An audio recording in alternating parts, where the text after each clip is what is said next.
of whatever the substance was that the painting was made on, sometimes surrounded by the halo of fire. But a lot of other instances are detailed drawings of there's the guy in his robe with his turban and his flamey head and the whole 9 yards.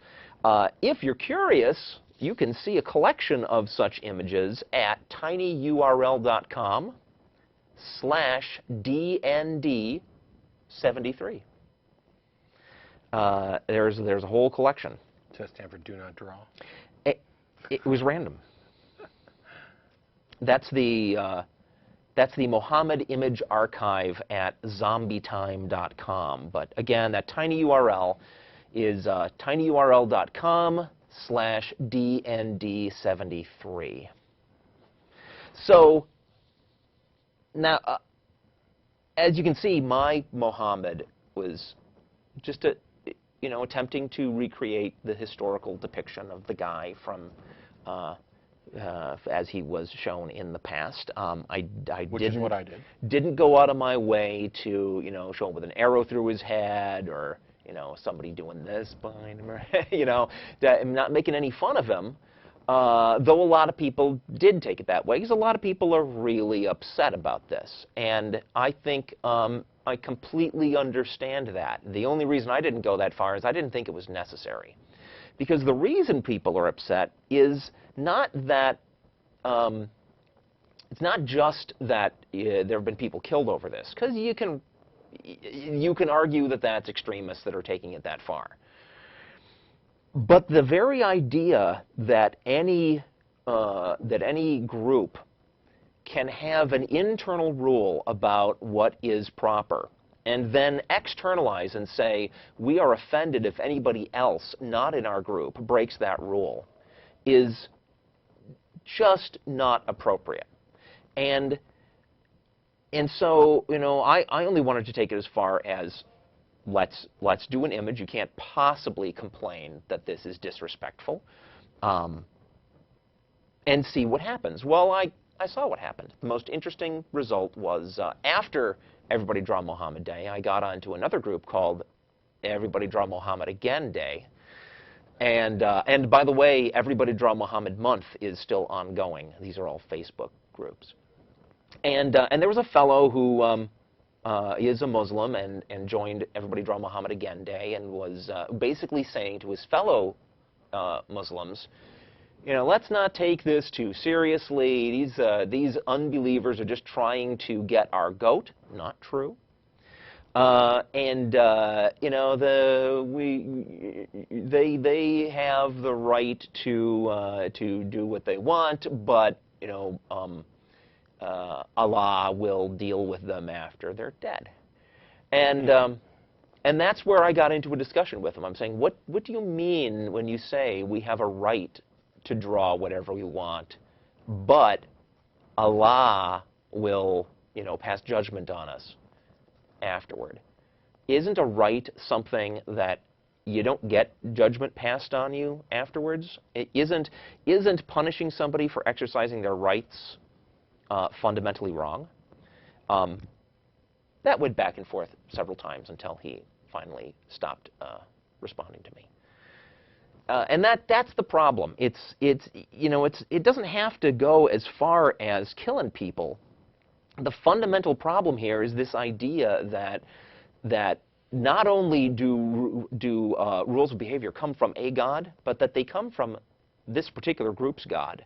And since the group believes that, they believe they're in a position to tell all the rest of us what we may or may not do. We're talking about drawing pictures here,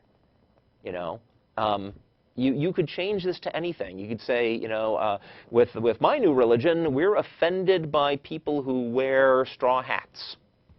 So you mustn't be wearing straw hats. Well, I can't make up a group. I can make up a group and say, we're not going to wear any straw hats. That's perfectly okay. People want to join my group voluntarily and not wear the straw hat, no problem. But as soon as my group turns around and says, nobody else may either, or you offend us, and, oh, you're wearing that straw hat, you must be doing it to anger me, that's over the line.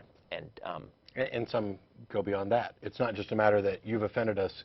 You've offended us to the point where we will then enact revenge upon you. And we're going to kill you. Yeah. Yeah, I know. But for me, I mean, it's not. This is. You don't even have to take it that far. Right. It doesn't have to be taken that far before it's an issue, right? So there we go. That was Everybody Draw Muhammad Day. Yeah. And it's ongoing. There are waves of Muhammad drawings coming out, and it's interesting to see that that Islam can do pretty much nothing about it. And it's, it has been said that one of the reasons that Islam has been so problematic lately is that it never underwent a reformation. It never, was forced to kind of rein itself back in and get a little more civilized. And I am of the opinion that that's the goal of these kinds of things, of Boobquake and Everybody Draw Muhammad Day, is to simply forcefully remind, though not violently, forcefully remind Muslims that they don't have any special rights. And, I wouldn't, I will refrain from doing anything that would obviously insult anybody. But you make up special rules for your religion, those are rules for your religion. They're not rules for me. You can't expect me to live by them. You remember the cracker? Mm-hmm. Right? The communion wafer incident? Yes. Same thing. That's the Catholic Church. Same thing. Yep. Catholic Church says the communion wafer is a special little object that has to be treated a certain way. But if you're a non-believer, to expect a non-believer to have to treat it that way is just wrong. Just wrong. Which is why I ate them with queso. Did you? See, I didn't participate in it. I didn't know really where to find one and wasn't willing to go to the trouble. But well, I had a minor go-around at the blog for the Austin American Statesman Religion Reporter on this subject. Was it? Yeah. Yeah, and she had basically written off this Draw Muhammad Day as some kind of childish action by bigots that were out to vilify and demean Muslims. And I pointed out that it was abominable to hear that from a reporter, that they couldn't see the free speech element of this, that this wasn't just, we're going to stick it to Muslims Day. It was a legitimate action, and that in this particular scenario, it was because Muslims had already demeaned themselves and turned themselves into Islam. Some Muslims anyway, not all of them, but they had overreacted. And that if there was any similar overreaction by any other religion to anything else that was comparable to this, a similar thing would take place. We've got our little buddy Christ. I wish we had a buddy Muhammad to go with him. You could just say it's a buddy Muhammad. Who would know? Everybody who's seen Dogma. Okay. But apart from that, we got Muhammad, our sacred cow, and FSM watching over all of them. So, anyway, you want to go ahead and start taking calls? I'm ready for calls, sure. Okay, so we've got one call at least waiting. I know there's others that are getting ready to queue up. The number's on the screen. As a reminder, if you don't get through today or you don't want to, you can email tv@atheist-community.org, and we'll do what we can to get you an answer. But we've got, is it Stefan? Yes, it is, yes. From New York, how are you? I'm doing pretty well. How are you doing? Not bad. Okay, well, as I pointed out, I'm an atheist, and, the argument has been presented that Christians have no proof for their position, and the atheist, he has evolution and the evidence to present it. And my question is, have we as human beings witnessed our own birth? And the question is that we really and truly